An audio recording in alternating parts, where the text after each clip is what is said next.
The silverware didn't stop all at once. It slowed first, like the room itself was trying to understand what had just happened. His fork hovered halfway between plate and mouth. My boyfriend's mother had her hand wrapped around a glass of water frozen in the middle of setting it down. And his father, the man who had spent the last 20 minutes explaining command responsibility to me as if I were a college student, leaned back slightly, his expression shifting in careful stages. Confusion. Recalculation, then something quieter. "I don't think you understand what it's like to carry responsibility for other people's lives," he had said.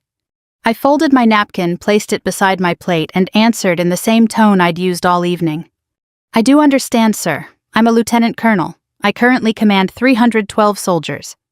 The room didn't move. The air didn't move.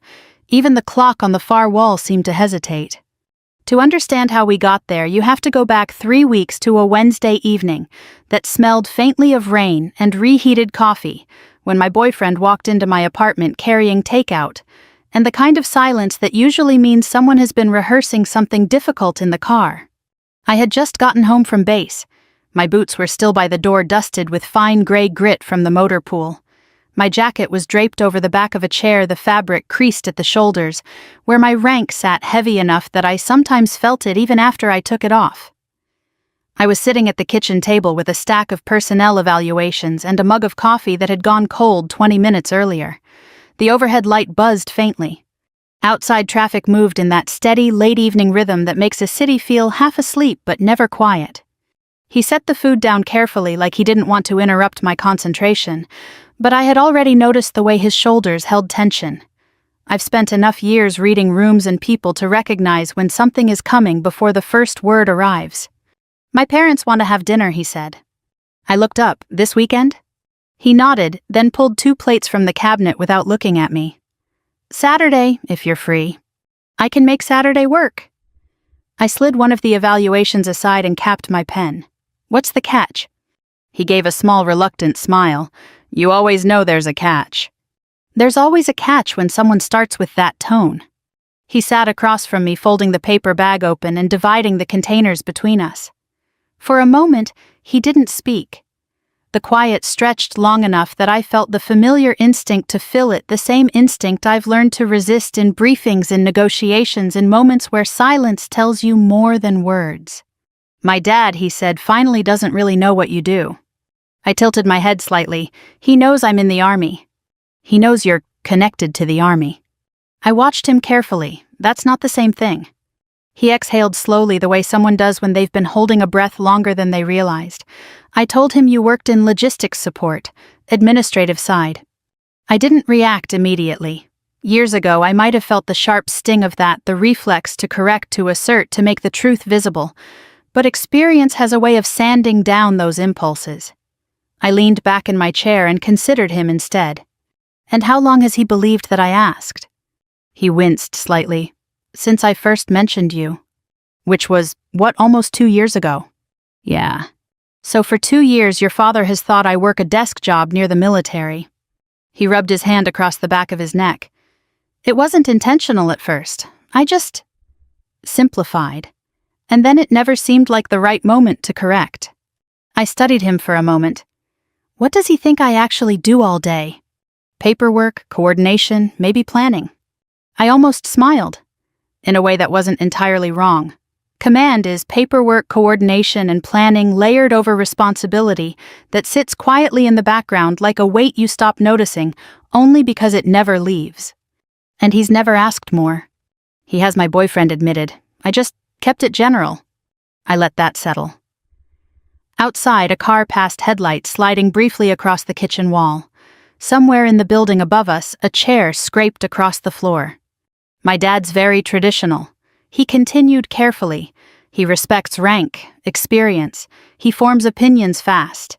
I didn't want him deciding who you were before he actually met you." I understood that logic. I'd seen it in conference rooms and joint command meetings, in rooms where introductions shaped everything that followed. When people hear your rank first, they respond to the symbol. When they meet you first, they respond to the person and then have to reconcile the two. There's a difference. "What does he think of women in the Army?" I asked. He hesitated. He wouldn't say anything outright. "That's not what I asked." He thinks the structure's changed, he said slowly. That leadership roles used to come after longer experience. That now, sometimes people move up faster. And he's not always convinced that's a good thing. I nodded once. I'd heard that argument before, many times. It lives in the background of certain conversations, like furniture rarely acknowledged directly but always present. I picked up my fork and opened one of the containers. Steam rose faintly, carrying the smell of basil and garlic. So he's expecting to meet a woman who works around the military, not someone actually in command. Right. And you want me to walk into that dinner and let him keep believing that? I want him to meet you, he said. Just you. I considered that. There was something almost appealing about it. In uniform, introductions are structured, predictable. You know where you stand before the first handshake. But walking into a room without any of that just as a person is rarer, and sometimes more revealing. All right, I said finally. He looked up. You're okay with that? I'll come as your girlfriend, nothing else. I took a bite, then added, but I won't lie if he asks directly. Of course not, he nodded quickly. I wouldn't ask you to. We ate in a quieter rhythm after that. The conversation drifted to smaller things, work schedules, a movie we'd half-watched the week before, whether we should visit his parents again closer to the holidays. But underneath it all, I felt the faint shape of the coming evening. Not dread, not even anxiety, just the awareness that something unspoken would eventually surface. After he left, I cleared the table and stacked the evaluations again. The apartment settled into silence. I stared at the top sheet for a long moment without reading it. There's a particular calm that comes before certain conversations, the same calm that precedes a difficult briefing or a decision you know will ripple outward. I didn't know exactly what his father would say, but I knew the tone. I'd heard it before. And I knew sooner or later I would have to answer. Saturday arrived with the kind of pale autumn light that makes everything look slightly more deliberate than usual. The sky was thin and high, washed in that soft gray blue that comes after a cold front moves through overnight. I left base earlier than I normally would on a weekend, partly because the drive north could stretch unpredictably, and partly because I wanted a few minutes of quiet before we reached his parents' house. There are conversations that benefit from silence beforehand, the way muscles benefit from loosening before strain. I changed before leaving. Not into anything formal, just dark jeans, a simple sweater, and a pair of boots that looked civilian enough to avoid drawing attention. The habit of minimizing signals is hard to turn off. Even out of uniform, posture and movement carry their own language, and I've learned to soften it when necessary. I left my jacket folded neatly over the back of a chair. My insignia sat inside the pocket metal edges, catching the light briefly before the fabric covered them. He picked me up just after 3. The air outside had that crisp bite that hints at winter without committing to it. When I slid into the passenger seat, he smiled, but there was tension in it, the careful composure of someone anticipating a conversation that hasn't happened yet. You ready? He asked. I've briefed generals on less notice, I said lightly. He laughed, but it came out quieter than usual. We pulled away from the curb and merged onto the highway. Traffic thinned gradually as we left the city behind. Buildings gave way to low industrial parks, then long stretches of trees that had begun surrendering their leaves. Gold and rust-colored patches lined the road, the wind occasionally lifting a swirl of them into the air behind passing trucks. For the first 15 minutes we talked about small things, the weather, a restaurant we'd been meaning to try, whether he'd finally fixed the flickering light in his hallway. It was the kind of conversation people use to hold off the one they know is coming. About 20 minutes into the drive he cleared his throat. He's probably going to ask you questions. That's fine. He asks a lot of questions. I've noticed. It's not meant to be interrogative. I know. He glanced at me briefly, then back at the road. He just likes to understand people. I do too. He nodded but didn't seem entirely reassured. The road curved, gently narrowing from 4 lanes to 2. Houses began appearing farther apart, set back from the road behind small lawns and clusters of trees. Mailboxes stood at the edges of driveways like quiet sentinels. He's proud of his service, my boyfriend added after a moment. It's a big part of how he sees the world. That's understandable. He sometimes compares things to how they used to be. That's also understandable. He smiled faintly. You're being very calm about this. I don't see a reason not to be. You're not worried. I thought about it honestly. I've sat in rooms where the outcome affected hundreds of people. This is dinner. He exhaled some of the tension leaving his shoulders. The quiet that followed felt more natural now. Outside the road wound through neighborhoods that grew progressively older, larger houses, wider porches, trees that had clearly been planted decades ago and left to grow without interference. The sidewalks were clean lawns carefully maintained. It was the kind of neighborhood built slowly over time where people tend to stay. "We're about 10 minutes out," he said. I nodded and looked out the window. There's something revealing about approaching a person's home. The details tell you what they value: the condition of the yard, the arrangement of the porch, whether the lights are warm or stark. His parents' house sat near the end of a quiet street lined with tall maples. The leaves had begun falling in uneven patches, forming thin golden drifts along the curb. The house itself was colonial, painted a muted cream with dark green shutters. A small American flag hung beside the front door, the fabric lifting gently in the breeze. The driveway was clean, the edges neatly trimmed. 3 bird feeders hung from a low branch near the porch, each one filled carefully. Someone had been maintaining them consistently. He pulled into the driveway and turned off the engine. For a moment, neither of us moved. "You still okay?" he asked. "I'm fine." He nodded, then stepped out. I followed the gravel crunching softly beneath my boots. The air smelled faintly of dry leaves and wood smoke from somewhere nearby. Before we reached the porch, the front door opened. His father stepped out first.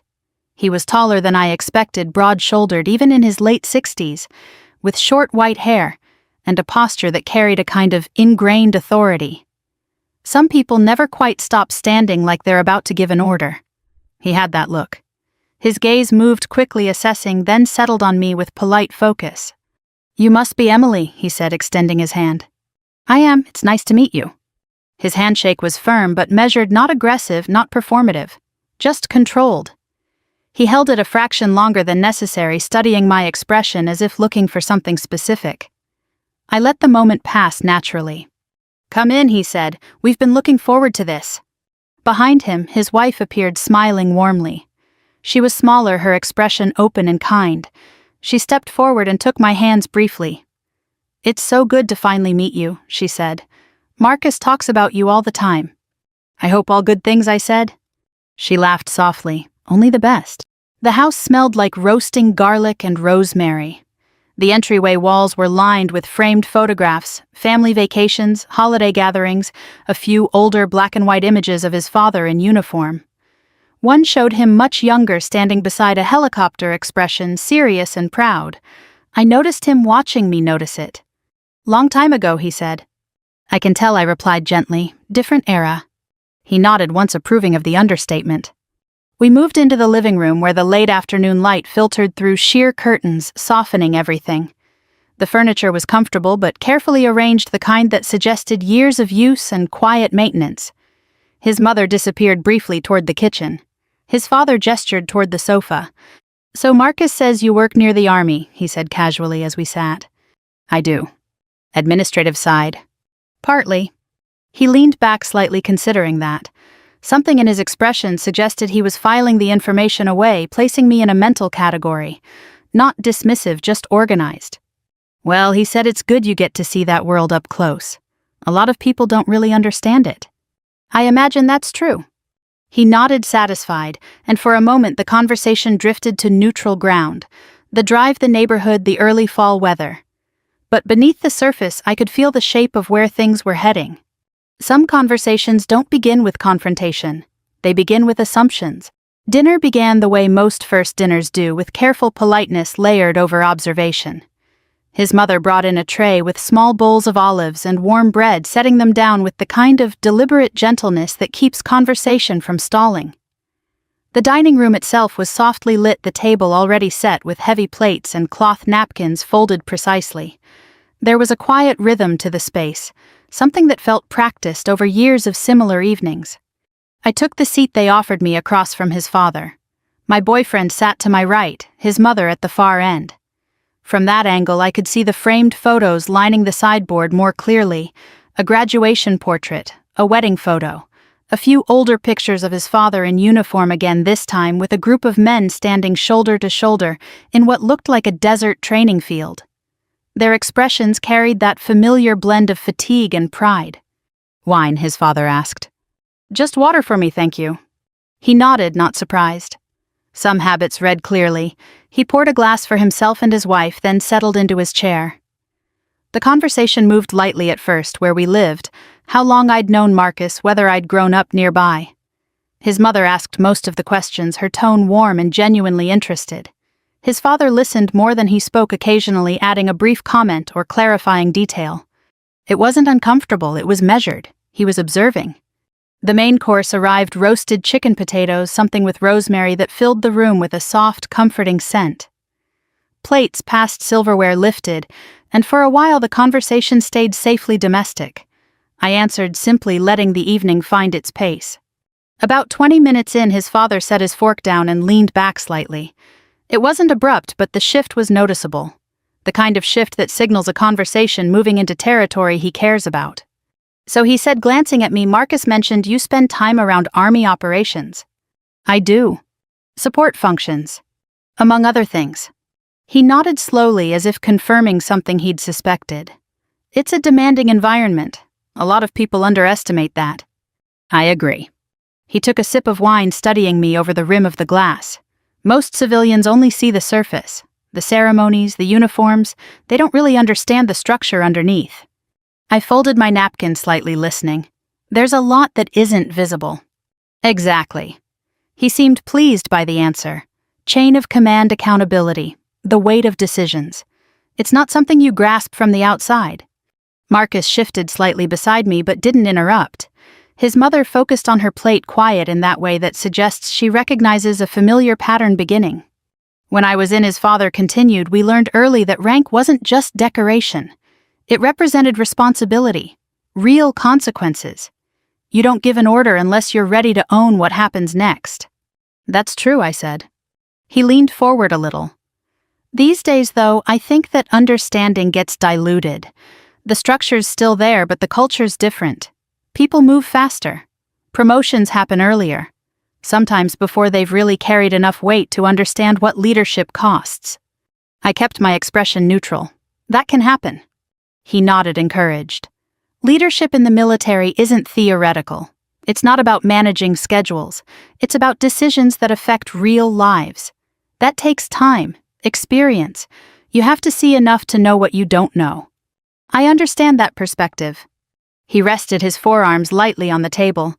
"I don't think most people outside command positions grasp that. They see rank and assume it's just another job title. I imagine it's more complicated than that." "It is." He glanced briefly at Marcus, then back at me. "And it's even harder when people romanticize it. There's a lot of admiration for the uniform, but admiration isn't the same as understanding. The reality is heavier than people expect." The room settled into a quieter stillness. His mother sipped her water. Marcus picked at his food without eating. "I've seen officers struggle with that," his father continued. "They get placed in positions before they've lived enough of the job. And then they're responsible for people who trust them completely. That's not something you can fake." "No," I said softly. He seemed to interpret that as agreement with his broader point. "Part of the challenge today is that the institution wants to adapt, broaden participation, bring in different perspectives. All of that has value. But there's a risk when experience gets shortened. Leadership isn't something you accelerate without consequences." I nodded slightly. "There's always tension between tradition and change." He gave a small approving smile. "That's well put, but tradition exists for a reason. It's built on lessons learned the hard way. When you're responsible for others, you can't afford to learn those lessons too late." Marcus shifted again, this time setting his fork down. "Dad." "I'm not criticizing anyone in particular," his father said calmly. "I'm just saying it's important to understand the gravity of command, especially for people who see it from the outside." His eyes returned to me, not confrontational, just certain. "I don't think you understand what it's like to carry responsibility for other people's lives," he added gently, almost like he was offering guidance rather than correction. "It's different when you're actually the one making the call." I let the silence settle for a moment. The sound of the clock in the next room ticked softly, steady, and unhurried. I could feel Marcus tense beside me, waiting.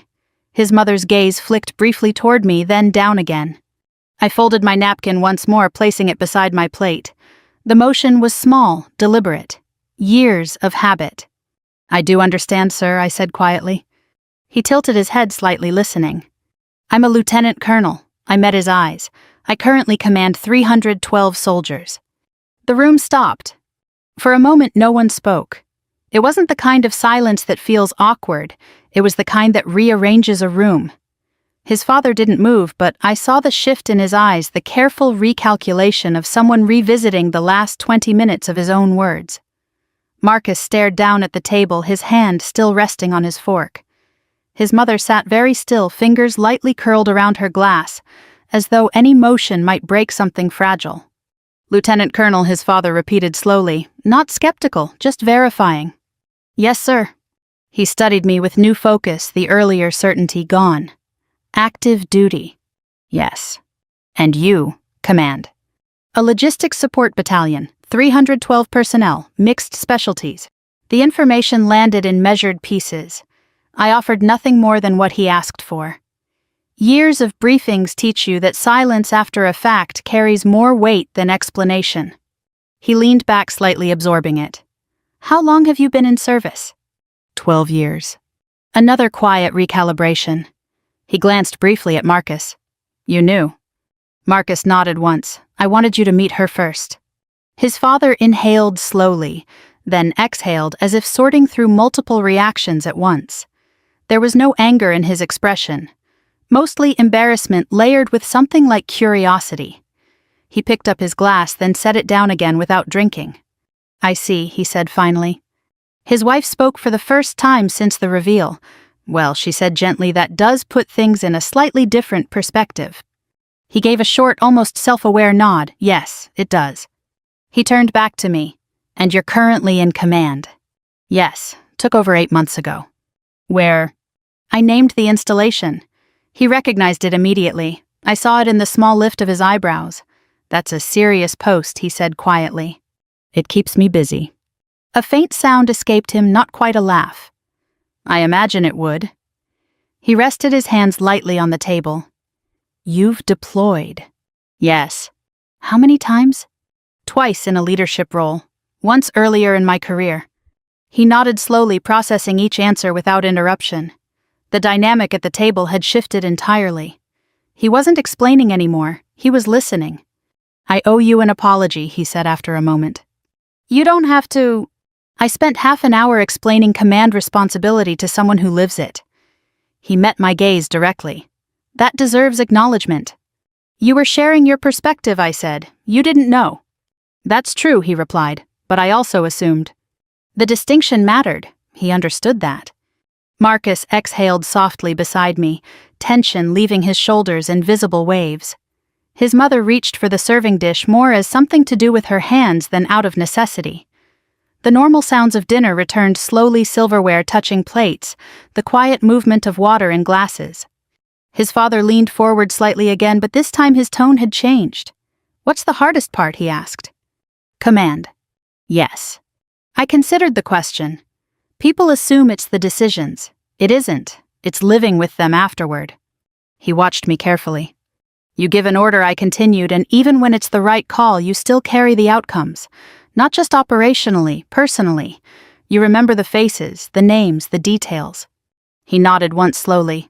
"That doesn't change." "Number." "How large is your staff?" 37 direct support." He leaned back again, absorbing that. "That's a significant structure. It requires coordination." "I imagine it does," he paused, "and morale. Always a factor."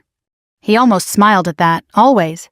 The conversation moved differently now, not teacher to student, but two people examining the same landscape from different vantage points. He asked about deployment rotations, about personnel turnover, about maintaining discipline across varied specialties. I answered plainly, offering detail without embellishment. At one point, he nodded thoughtfully. "When I was in, we used to say command is mostly listening. The rest is deciding." "That still holds," I said. His wife glanced between us, her expression softening as the tension drained from the room. Marcus leaned back in his chair, quietly relieved, letting the conversation unfold without interference. "I should admit something," his father said after a while. "I've probably spent the last few years thinking the institution changed more than I liked. It's easy to assume the standards shifted." "They did," I said. He looked at me surprised by the directness. "But not always downward," I added. "Just differently. Complexity increased. Coordination across units, joint operations, information flow. Leadership looks different when the environment changes." He considered that fair. "And experience still matters," I continued. "But it's not only measured in time anymore. It's measured in exposure, volume of decisions, scale of responsibility." He nodded slowly. "That's true." The conversation paused again, but this time it felt reflective rather than tense. The room had softened. Even the late afternoon light seemed warmer, slanting across the table and catching the edges of the plates. After a moment he said quietly, "I misjudged you." I didn't take it personally. "That's generous." "It's practical." He studied me, then gave a small respectful nod, the kind exchanged between people who recognize something familiar in each other. Dinner continued, but the tone had changed completely. The earlier hierarchy dissolved, replaced by something steadier. Not quite equality yet, but moving in that direction. Marcus watched us both with a faint, incredulous smile, like someone who had expected a collision and instead witnessed a bridge forming in real time. And for the first time since we arrived, the room felt genuinely comfortable. After the plates were cleared, his mother brought coffee into the living room. The shift from dining table to softer chairs changed the atmosphere in a subtle but important way. Conversations that begin formally often become more honest once people move into a less structured space. The lamps were already on, casting warm light across the room. Outside, dusk had settled quietly, the last of the gray-blue evening fading behind the trees. I sat at one end of the couch. Marcus settled beside me. His father took the armchair across from us, coffee balanced carefully in one hand. His mother sat near the window watching us with the calm, observant expression of someone who had spent years reading conversations without interrupting them. For a moment no one spoke. Then his father leaned forward slightly. "I meant what I said earlier," he began. "About the apology." "I understand." "No, I'd like to be clearer." He set his coffee on the table. "I wasn't just offering guidance. I was assuming you didn't know what I was talking about." "That's different." I nodded. "It is." He studied me for a second. "You didn't correct me when I started. You let me keep going. I wanted to understand what you believed." "That's a disciplined answer." "It's an honest one." He leaned back again, considering that. "When I was in command, I used to tell junior officers that the hardest thing wasn't making decisions. It was listening long enough to understand what people were really saying. Most of them wanted to respond too quickly. I've seen that." "You didn't." He gave a small, thoughtful nod. "You waited." The quiet stretched comfortably between us. Marcus relaxed into the couch, no longer bracing for conflict. His mother took a sip of coffee, her shoulders easing now that the evening had settled into something steadier. "I retired earlier than I planned," his father said after a moment. "Not forced, exactly. But the structure changed. They wanted new leadership, new approaches. I understood it intellectually, but—" He paused, searching for the right word. "It's harder emotionally." "I can imagine. You spent decades defining yourself by responsibility. Then one day you're not the one making the calls anymore. That's a difficult shift." "It is." He gave a faint, self-aware smile. "I think I've spent the last few years convinced that the system must be slipping without people like me. It's easier than accepting the system moved on." I didn't respond immediately. There's a moment when someone says something honest and filling that space too quickly diminishes it. "You built something that continued without you," I said finally. "That's not a loss. That's a legacy." He looked at me surprised. "You trained people," I continued. "You shaped standards. Even if the structure changed, the foundation didn't disappear." He absorbed that quietly. His wife glanced at him, something warm passing between them. "I hadn't thought about it that way," he admitted. "It's easier to see from outside." He nodded slowly. "And now you're the one carrying that weight. For now." That's all any of us ever does, he said softly. The conversation drifted into specifics: how I managed communication across units, how morale shifted during long training cycles, how I balanced operational demands with personal accountability. He listened carefully, occasionally asking a question that revealed he understood the complexity. It felt less like a conversation between strangers, and more like one between professionals separated by time rather than experience. At one point, he leaned back and folded his hands. You know, I used to think leadership softened over time. That discipline eroded. But listening to you... He paused. It hasn't. It's just changed shape. That's accurate. He nodded once. And I suppose I needed to hear that from someone currently in it. Marcus smiled faintly, glancing between us. His mother set her cup down and spoke gently. I think you both needed to hear each other. That seemed right. A few minutes later, his father turned to me again. I hope you'll come back, he said. I'd like to continue this conversation sometime. I'd like that too. He gave a small nod, the kind that carries more respect than words. The earlier tension had faded completely, now replaced by something quieter and more genuine. Outside, the wind moved through the trees, scattering dry leaves against the porch. When we finally stood to leave, his mother hugged me, holding on a moment longer than expected. Thank you for being patient, she said softly. I squeezed her hand. It was a good conversation. His father walked us to the door. The porch light cast a warm circle on the driveway. He shook Marcus's hand, then turned to me. Lieutenant Colonel, he said, not formally, just acknowledging. It was an honor meeting you. It was good meeting you too. He nodded again, more deliberate this time. Not evaluation, recognition. On the drive back, Marcus didn't speak for a while. The road was darker now, headlights cutting through long stretches of quiet highway. Finally, he exhaled. I'm sorry. You don't need to be. I should have told him.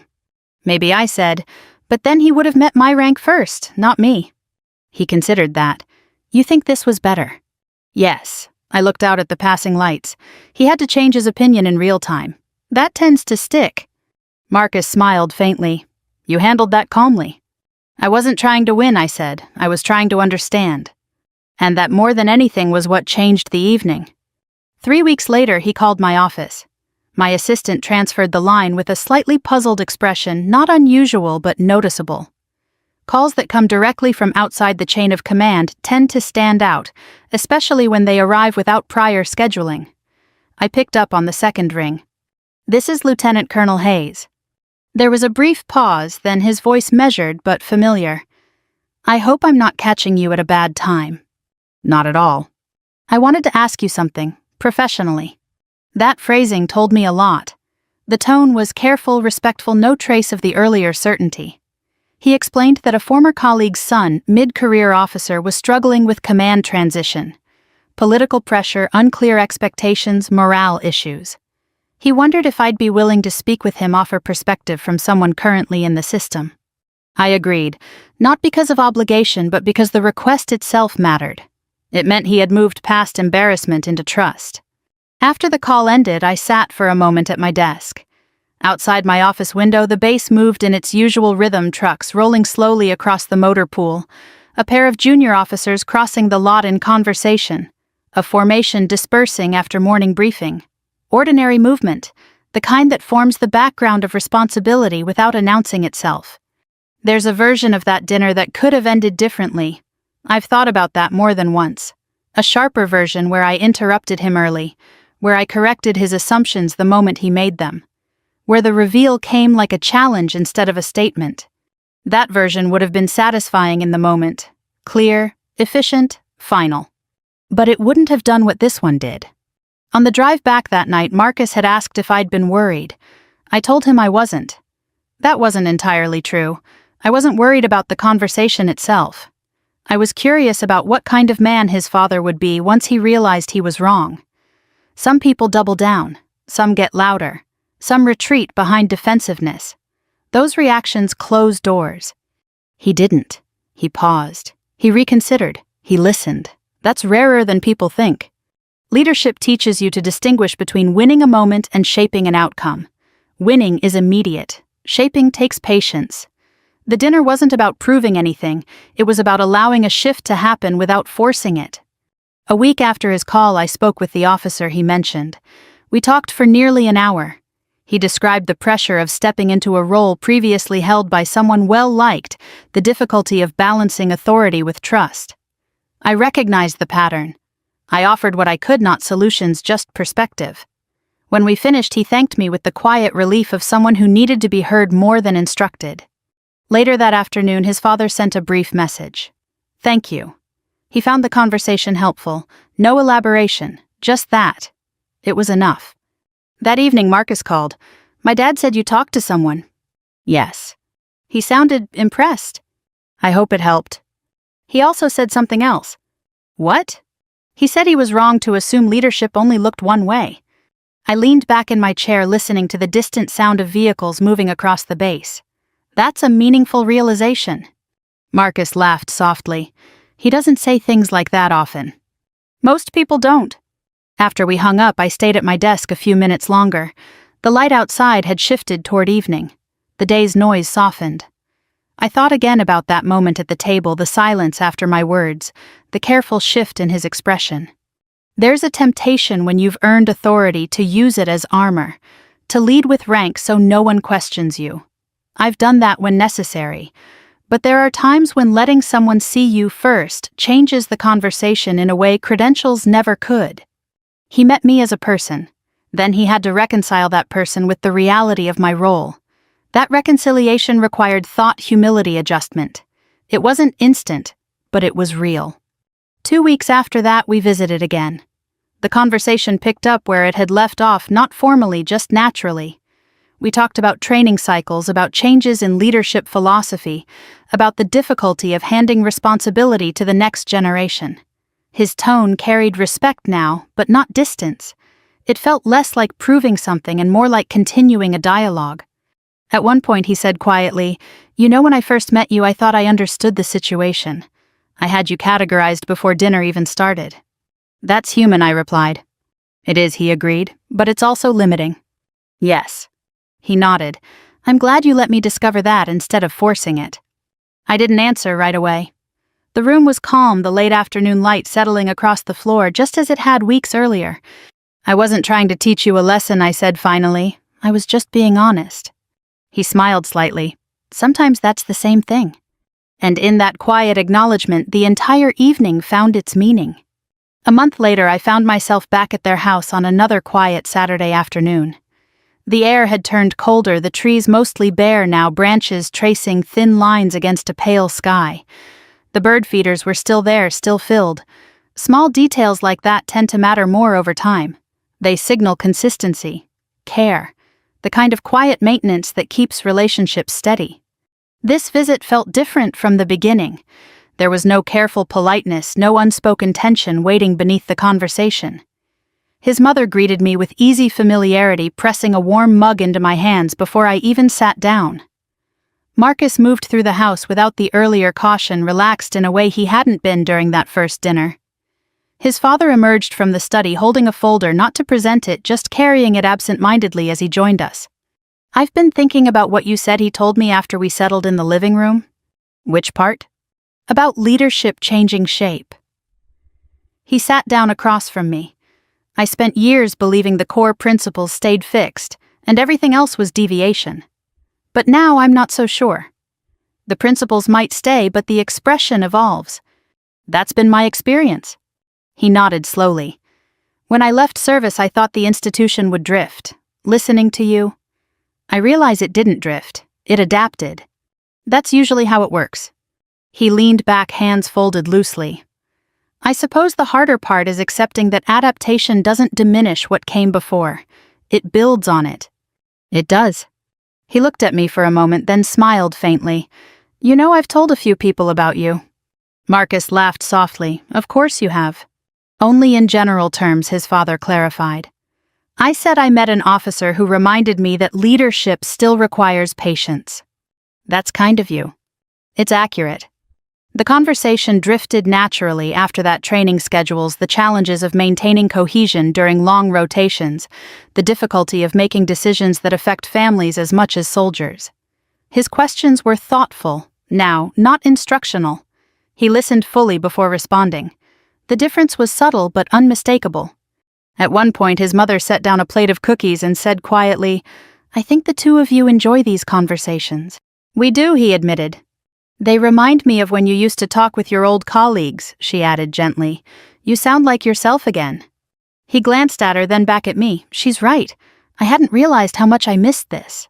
I understood that feeling. Responsibility shapes identity. When it shifts, there's often an emptiness that takes time to fill. Conversations like these, grounded, honest, restore some of that sense of purpose. Later, as the afternoon light faded, we stood near the doorway preparing to leave. His father paused before opening the door. "I want to say something," he said quietly. "All right." That first night when I started explaining command, I wasn't trying to belittle you. I was trying to hold on to something I thought was slipping away. "I know. But you didn't push back. You let me finish. Then you told me who you were. That mattered. I wasn't trying to win the conversation." "I know," he nodded. "You changed it instead." Outside, the wind moved lightly across the driveway, scattering dry leaves. Marcus stepped ahead to unlock the car. His mother hugged me again, warm and familiar. "Come back soon," she said. "I will." His father extended his hand, then paused and lowered it, choosing instead a brief, respectful nod. Not formal, not distant, just acknowledgement. On the drive home, Marcus glanced at me. "You realize you changed him a little." "I didn't change him," I said. "He changed himself." "Still," he replied, "it wouldn't have happened without that dinner." I looked out at the darkening road headlights stretching into the distance. Sometimes the quietest responses carry the most weight. You don't have to raise your voice to shift someone's perspective. You just have to let the truth sit long enough. He nodded, thoughtful, the car filled with that comfortable silence that comes when nothing more needs to be said. There's a version of this story that ends at the reveal, the moment of surprise, the quiet satisfaction of correcting someone who underestimated you. But that's only the beginning. The real value came afterward, in the conversations that followed, in the willingness to listen, in the slow adjustment of assumptions built over decades. I didn't want a victory. I wanted understanding. I wanted to know what kind of person he would become once he realized he'd been wrong. He chose honesty. He chose reflection. And that choice mattered more than any dramatic moment at the table. If this story stayed with you, if it reminded you that patience can be a form of strength, that quiet confidence often speaks louder than confrontation, I'd love to hear your thoughts. Tell me where you're listening from, and whether you've ever had a moment where simply telling the truth changed someone's perspective. Stories like this happen every day in small rooms, over ordinary dinners, in conversations that quietly reshape how we see each other. We share new stories like this all the time, about respect, misunderstanding, and the moments when people choose growth instead of pride. If you'd like to keep following along, consider subscribing so you don't miss the next one. Let's keep this journey going together.